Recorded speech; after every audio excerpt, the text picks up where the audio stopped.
প্রশংসা প্রাণ খুলে গাও সদা ধন্যবাদ ধন্যবাদ গাও আরো উচ্চ দিয়ে তাকে বলো হে বলো পবিত্র পবিত্র পবিত্রময় পিতা পবিত্র পবিত্র পুত্র আত্মা সদা সর্বকাল চিরকাল পিতা প্রভুরই ধন্য পবিত্র আত্মার যিশুরই ধন্য।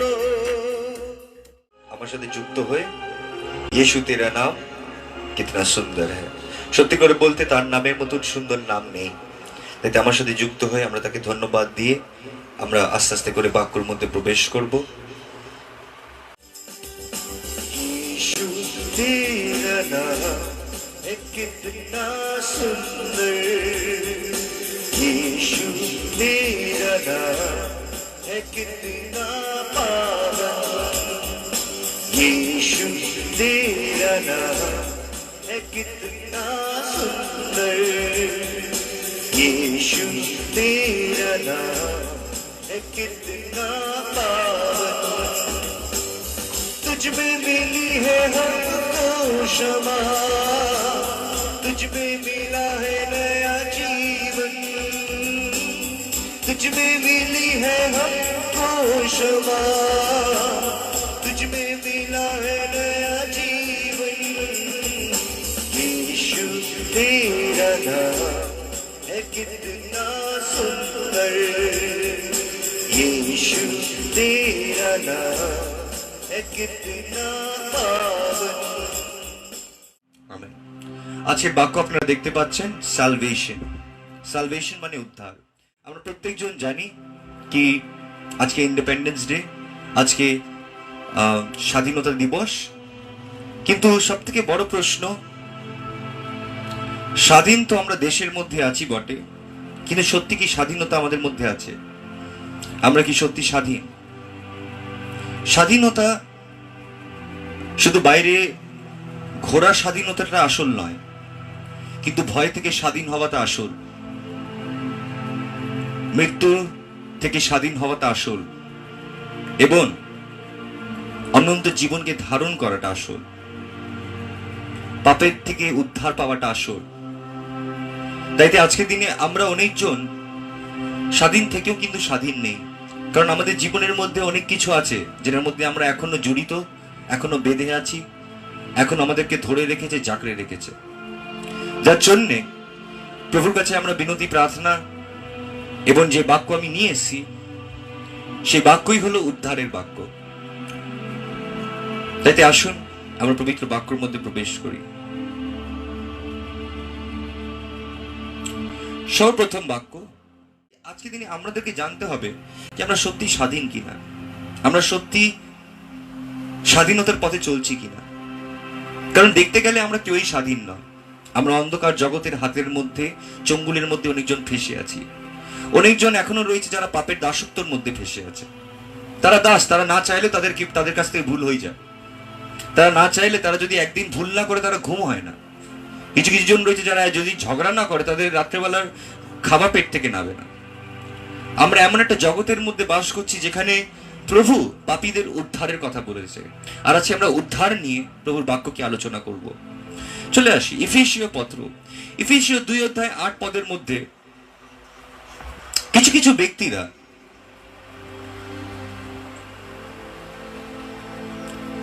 যারা উদ্ধারের বিষয় জানতে চায় আমার সাথে যুক্ত হয়ে যাবে।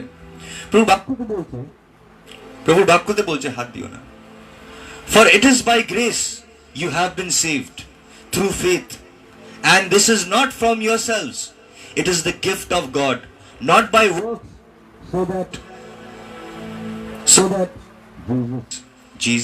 so that no one can boast.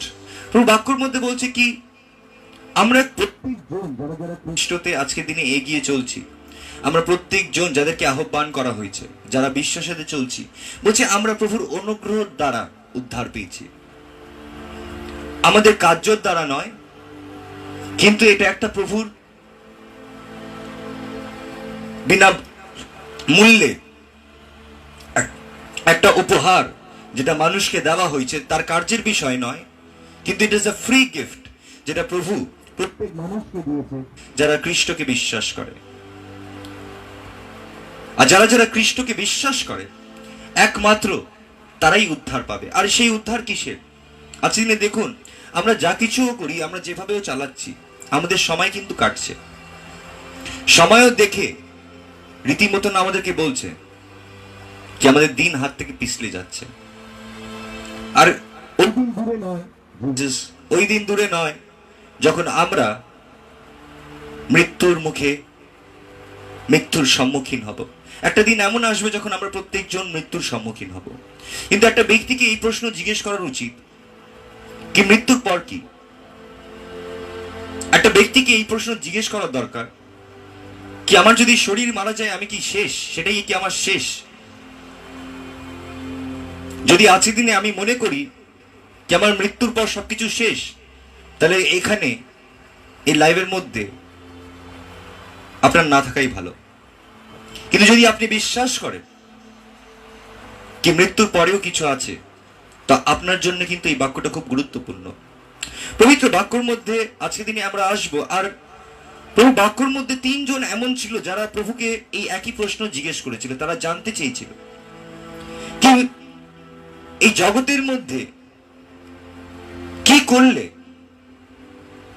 তারা স্বর্গরাজ্য লাভ করতে পারে, কি করলে তারা উদ্ধার পেতে পারে, কি করলে তারা সত্যি করে স্বাধীন হতে পারে। আর এই 3 জনের মধ্যে সব থেকে প্রথম ছিল নিকোডিমাস, যে রাত্রেবেলা লুকিয়ে লুকিয়ে প্রভুর কাছে আসে। আর সে প্রভুকে জিজ্ঞেস করে কি অনন্ত জীবন পেতে গেলে আমায় কি করতে হবে? তার মানে উদ্ধার পাপ থেকে লাইসেন্স করো।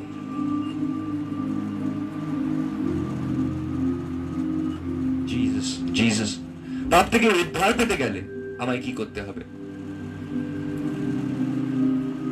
আর প্রভু তাকে উত্তরে বলে, যতক্ষণ একটা ব্যক্তি আত্মাতে জন্ম না নেয় সে স্বর্গরাজ্য দেখতে পারে না, সে উদ্ধার পেতে পারে না।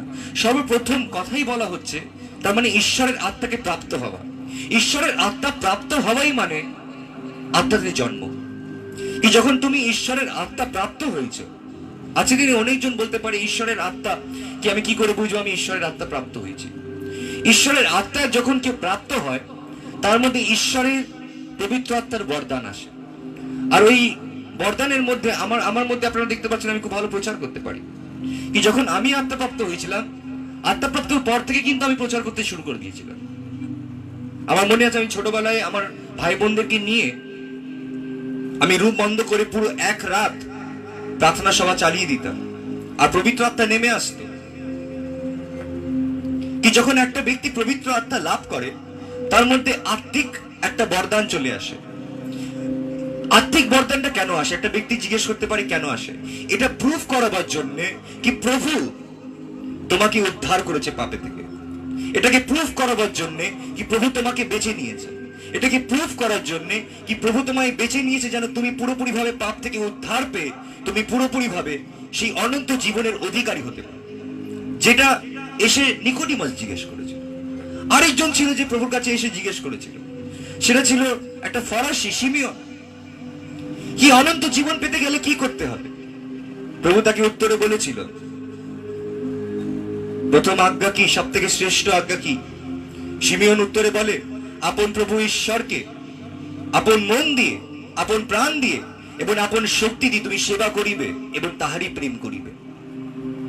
তারপরে প্রভু উত্তরে বলে, দ্বিতীয়টা কোনটা? বলছে যেরকম তুমি নিজেকে ভালোবাসো সেরকম প্রতিবেশীকে প্রেম করবে। আর প্রভু উত্তরে বললো, যাও এই দুটো জিনিস করো, তুমি উদ্ধার পেয়ে যাবে। তখন সে উত্তরে জিজ্ঞেস করলো, কি আমার প্রতিবেশীকে? তখন উত্তরে প্রভু বলল একটা গল্প, যে গল্প আমি আপনাদের কাছে এখন রাখবো। একটা ব্যক্তি ছিল, ধনী ব্যক্তি, যখন রাস্তা থেকে যাচ্ছিল কিছু ছিনতাই বাজারে এসে তার কাছ থেকে ছিনতাই করে তাকে আধমরা করে ফেলে দিয়ে চলে যায়। আর যখন তাকে রাস্তার মধ্যে আধমরা করে দিয়ে ফেলে দিয়ে চলে যায় তখন তার পাশ থেকে একটা ফরাসি যায়। আর যখন সেই ফরাসি তাকে দেখে আধমরা করে সে লোকটা পড়ে রয়েছে, তার দিকে তাকিয়ে সে পাশ কেটে বেরিয়ে চলে যায়।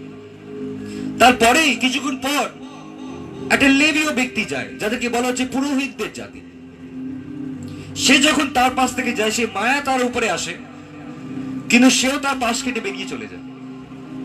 তারপরে বলছে একটা সমরীয় আসে, সে যখন দেখে কি তার দয়া এতটাই উবরে আসে কি সে নিজের গাধার পিঠের মধ্যে ওকে উঠিয়ে তাকে নিয়ে গিয়ে তার প্রত্যেক ঘায়ের মধ্যে মলম লাগিয়ে এবং সেই বাড়ির মধ্যে রেখে, যে বাড়ির মধ্যে তার দাসরা ছিল তাদেরকে এক্সট্রা টাকা দিয়ে বলল কি একে দেখো যতক্ষণ এ পায়ের মধ্যে দাঁড়িয়ে না যায়, আর যখন সে সুস্থ হয়ে যাবে তুমি নিজে থেকে আরো খরচা করো,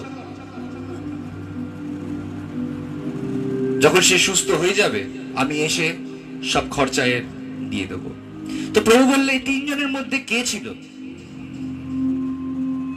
যে নিজের প্রতিবেশীকে প্রেম করলো? তো সবাই বললো সমরীয়। বলছে যাও সেইভাবে। তার মানে আজকের দিনে আমরা যে কোনো মানুষের সাথে মিশি বা যে কোনো মানুষের সাথে বসি, আমাদের আচরণ এমনই থাকার দরকার যেরকম আমি নিজেকে প্রেম করি সেরকম যেন আমি অন্য সেই ব্যক্তিকে প্রেম করতে পারি। আপনি জানেন যখন এই ব্যক্তিকে, যে ব্যক্তি কুকুরের সাথে নোংরামি করছিল, যখন আমরা ওকে ধরেছিলাম আমি ওকে প্রথমে মারিনি, কারণ আমি একটা জিনিস জানতাম ও নোংরামি তো করেছে, ও এমন একটা নোংরামি করেছে যেটার মধ্যে জগতের লোকেরা যদি ওকে ধরতো ওকে ছিন্ন ভিন্ন করে দিত, ওকে অনেক পেটাতো। কিন্তু আমার আবেগের মধ্যে একটা জিনিস ছিল, আমার মাথার মধ্যে একটা জিনিস ছিল কি এই ব্যক্তি, যে ব্যক্তিটা এখানে বসে আছে সে প্রভুর সাদৃশ্যতে, প্রভুর প্রতিমূর্তিতে তৈরি। কিন্তু যখন আমি দৃশ্য দেখলাম আমি নিজেকে আটকাতে পারিনি, আমি ওকে গিয়ে 3টে চড় মেরেছি। আর 3টে চড় মেরে এর জন্য মারিনি কি আমাকে মেরে অনেক আনন্দ হয়েছে, এর জন্য মেরেছি যেন ও বুঝতে পারে কি ও কত বড় নোংরামি কাজ করেছে। অনেক মানুষরা যখন পাপের মধ্যে লিপ্ত থাকে তারা জানেই না তারা কত বড় নোংরামি কাজ করছে। অনেকজন যারা বাড়ির মধ্যে রয়েছে, যারা নিজেরই বৌদির সাথে লাইন মারছে, তারা জানে না তারা কত বড় পাপ করছে। অনেকজন জানে না যারা নিজেরই বোনের ঘর ভাঙার চেষ্টা করছে, তারা জানে না কি তারা কত বড় পাপ করছে, তারা একটা মানুষকে কত বড় আঘাত দিচ্ছে। দু রকমের ব্যক্তি হয়। একটা ব্যক্তি রয়েছে যে কোনো মানুষকে রেসপেক্টই করে না, কোনো মানুষকে প্রেমে তো দূরের কথা, সে শুধু নিজের বিষয় ভাবে, সে নিজেকেই প্রথম রাখে, অন্যজনের যদি ক্ষতি হয়ে যায় তার কিছু যায় আসে, তার রাস্তাটা ঠিক থাকে। প্রত্যেক মানুষ জগতের কিন্তু এরকম। কিন্তু যখন ঈশ্বরেতে আসে, যারা কৃষ্ণতে বিশ্বাস করে, তাদের আচরণ যদি এরকম থাকে তারা কখনো উদ্ধার পেতে পারে না। পবিত্র বাক্য এটা বলছে উদ্ধারের রাস্তা একমাত্র একই রাস্তা, যেটার মধ্যে বলা হচ্ছে প্রতিবেশীকে প্রেম কর।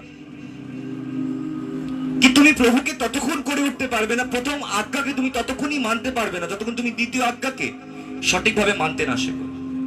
আর তুমি যদি দ্বিতীয় আজ্ঞাকে সঠিকভাবে মানতে শেখো তাহলে অটোমেটিকলি তুমি প্রভুকে ভালোবাসতে শিখবে। তার মানে আমাদের জীবনের মধ্যে অনেকজন, আমার বন্ধুদের মধ্যে অনেকজন রয়েছে যারা রীতিমতন ঠকাতে জানে, আমাকেও ঠকায়, কিন্তু আমি জানিও আমাকে ঠকাচ্ছে, কিন্তু তবু আমি ওকে সাথে রেখেছি। কেন সাথে রেখেছি? ও যদিও বা না ভালোবাসে, আমি কিন্তু ওকে ভালোবাসি। আমার ওর কাছে কিছু পাওয়া না নেই, আমি ওর কাছ থেকে কিছু পাবো না, কিন্তু আমার আবেগের মধ্যে একটা জিনিস রয়েছে কি আমি কৃষ্ণকে পেয়েছি। আমি যদি আজকে দিনে মারা যায়, আমি একটা জিনিস জানি কি আমার জন্য স্বর্গরাজ্য রাখা আছে, কারণ তিনি আমার প্রত্যেক মূল্য চুকিয়েছে। তাই যখন আমি কাউকে ভালোবাসি, আমি জানি ও রীতিমতন আমাকে ব্যবহার করার চেষ্টা করছে বা আমার পিঠ পিছনে বলছে, কিন্তু আমার ভালোবাসা এর জন্য কম হয় না, কারণ আমি জানি কি এর এখন পর্যন্ত উদ্ধার পাইনি, এদের পতন হবে। যার জন্যে অনেক সময় আমরা নিজের প্রতিবেশীকে ভালোবাসতে পারি যখন আমরা প্রভুর রাস্তার মধ্যে এবং প্রভুর আত্মা নিয়ে চলি। যদি তোমার মধ্যে প্রভুর আত্মা থাকে আর তুমি যদি প্রভুর আত্মাতে বৃদ্ধি পাচ্ছ, আর তুমি যদি পরিত্রাণের মধ্যে বৃদ্ধি পাচ্ছ, অটোমেটিকলি তুমি মানুষকে ভালোবাসতে শিখে যাবে। কঠিন কঠিন মানুষকে ভালোবাসতে শিখে যাবে, যে তোমাকে ব্যবহার করছে, যে তোমাকে আজকের দিনে ঠকাচ্ছে। কারণ প্রত্যেক মানুষের জীবনের মধ্যে এমন একটা সময় আসে যে ঠকাচ্ছেও একলা পড়ে যায়, আর যখন সে একলা পড়ে যায়, যখন পরীক্ষা আসে, আর যে ব্যক্তি নিঃস্বার্থভাবে ভালোবাসতে পারে সেই কিন্তু পাশে দাঁড়ায়, আর তখন সেই পরিস্থিতিগুলো বদলে যায়। তাইতে আমাদের যত যে আমাদের সাথে মেশে, তুমি দেখবে যে কোনো সময় তুমি যদি আমার সাথে আসো, আমার সাথে একবার উঠে আমার সাথে মেশো, এখানে তুমি দেখবে যত বন্ধুরা রয়েছে এক অন্যকে দেখতে পারে না, যত ছেলেরা রয়েছে এক অন্যকে দেখতে পারে না, কিন্তু আমার সাথে সবার সম্পর্ক খুব সুন্দর। আর আমি যদি ওখানে একজনকে বলে দিই এক অন্যের সাথে ঝগড়া করবি না, প্রভু বাক্যর মধ্যে বলছে কি একমাত্র তারাই পরিত্রাণ লাভ করেছে যাদের মধ্যে এইসব আচরণ দেখা যায়। আর কোন আচরণ? বলছে blessed are the peace maker, for they shall be called the sons of God. বলছে ধন্য সেই ব্যক্তি যারা মিলন করিয়ে দেয়, তারাই আখ্যা পাবে ঈশ্বরের সন্তান। তাদের প্রথম আচরণই এরকম কি তারা মিলন করিয়ে দেবে, তারা শান্তি প্রাপ্ত করাবে। আজকে তোমায় দেখতে হবে কি তুমি যদি সত্যি উদ্ধারের পথের মধ্যে আছো, তুমি যদি সত্যি খ্রিস্টতে বিশ্বাসী, তোমার মধ্যে আচরণ আছে কিনা, কি তুমি মিলন করিয়ে দাও, তুমি শান্তি বজায় রাখার চেষ্টা করো, তুমি বিষ উগলাচ্ছ না, কিন্তু তুমি সেই বিষটাকে সরিয়ে দিয়ে দুজনের প্রেমের কথা কি উগলাচ্ছ, যেন তারা মিলে যায়। তুমি মিল করাচ্ছ না, তুমি ভাঙছো। এটা দিয়ে বোঝা যায় কি একজন উদ্ধারের পথে আছে কি নেই। আর তৃতীয় ব্যক্তি যে প্রভুর কাছে এসে জিজ্ঞেস করেছিল, সে ছিল একটা যুবক ছেলে যে অনেক ধনী। এবার সে যখন প্রভুর কাছে এসেছিল, সে প্রভুকে জিজ্ঞেস করেছে উদ্ধার পেতে গেলে আমায় কি করতে হবে। প্রভু বলল, যাও আজ্ঞাগুলোকে পালন করো। বলছে ছোটবেলা থেকে আমি আজ্ঞা পালন করেছি, ছোটবেলা থেকে আমি আজ্ঞা পালন করেছি। প্রভু বলছে খুব সুন্দর, কিন্তু তোমার মধ্যে একটা ত্রুটি আছে। আর সেই ত্রুটি, যাও তোমার যত ধন সম্পত্তি আছে গরিবদের কাছে বিক্রয় করে আমার পশ্চাতে আসো। তার ধন সম্পত্তি এত ছিল, আর সে নিজের ধন সম্পত্তি এবং তার লাক্সারি লাইফকে সে এতটা পছন্দ করতো কি সেটাকে সে ত্যাগ করতে পারলো না। আজকে দেখুন কি তোমার জীবনের মধ্যে প্রভু কি চাইছে যেটা তুমি ত্যাগ করো। আমার জীবনের মধ্যে আমি জানি আমায় কি ত্যাগ করতে হবে, একেবারে স্পষ্ট। কারণ আমরা উদ্ধারের পথের মধ্যে রয়েছি। যদি সর্বপ্রথম উদ্ধারের পথ একটা মানুষ কি করে বুঝতে পারে কি আমি উদ্ধার পেয়ে গেছি প্রভুতে? সর্বপ্রথম আমরা দেখতে পারি ফার্স্ট কোটেশনের মধ্যে। চলে আসি ফার্স্ট কোটেশন।